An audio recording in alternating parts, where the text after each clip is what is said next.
Allah! Vous sentez cette odeur? C'est le oud, un parfum qui rappelle les soirées magiques et les traditions ancestrales. C'est un peu comme l'ingrédient secret de ce que je prépare aujourd'hui. Une recette équilibrée, saine, mais délicieuse pour Ramadan. Le oud ajoute une touche de chaleur à la maison et ce plat, il va vous apporter la même chose à votre cœur. Alors, laissez-vous emporter par cette ambiance, suivez-moi en cuisine et découvrons ensemble comment on peut bien manger pendant ce mois sacré sans se priver. Allah. C'est parti! Oh, magnifique.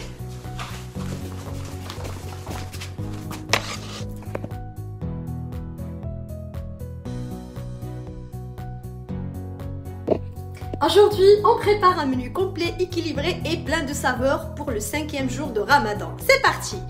Salam! On commence avec le plat principal, la viande. Prenez du jarret ou du paleron, une partie tendre du bœuf.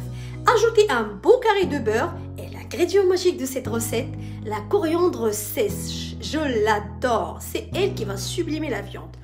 Une pincée de sel, 2 oignons coupés en quartiers et on laisse cuire doucement sur feu doux. Pas de panique, la viande va rendre son jus toute seule. Si besoin, n'hésitez pas à rajouter un peu d'eau chaude. Zut alors, j'ai oublié le safran, n'hésitez pas à le rajouter, juste une petite pincée. Deuxième préparation, pommes de terre et épinards. On les met à la vapeur pour préserver tous leurs bienfaits nutritionnels. Hey, les gens qui habitent en France, allez chercher à acheter Monsieur Cuisine de Chili Idol, il vous facilite la vie. On passe au jus vert ultra rafraîchissant. Céleri, persil français, jus de citron, un peu d'eau.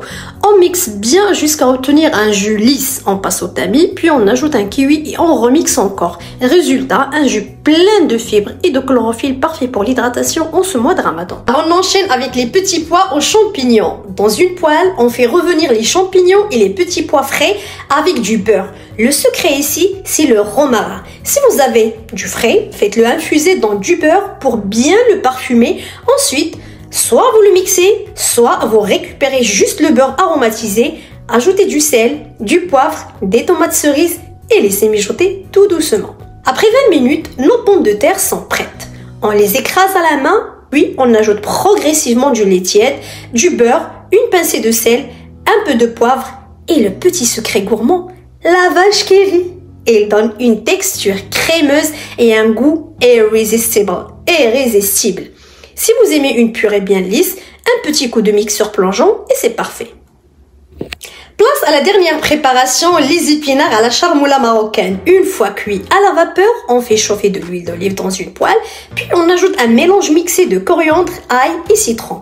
On fait revenir les épinards dedans, on écrase légèrement à la cuillère en bois, un peu de citron et on laisse mijoter à feu doux pour bien marier les saveurs.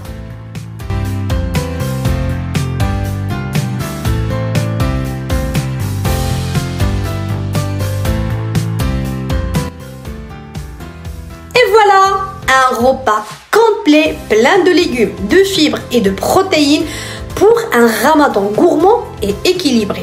J'accompagne ma table avec du jus d'orange sanguine, mon jus de kiwi, banane, orange et ananas préparé hier avec vous.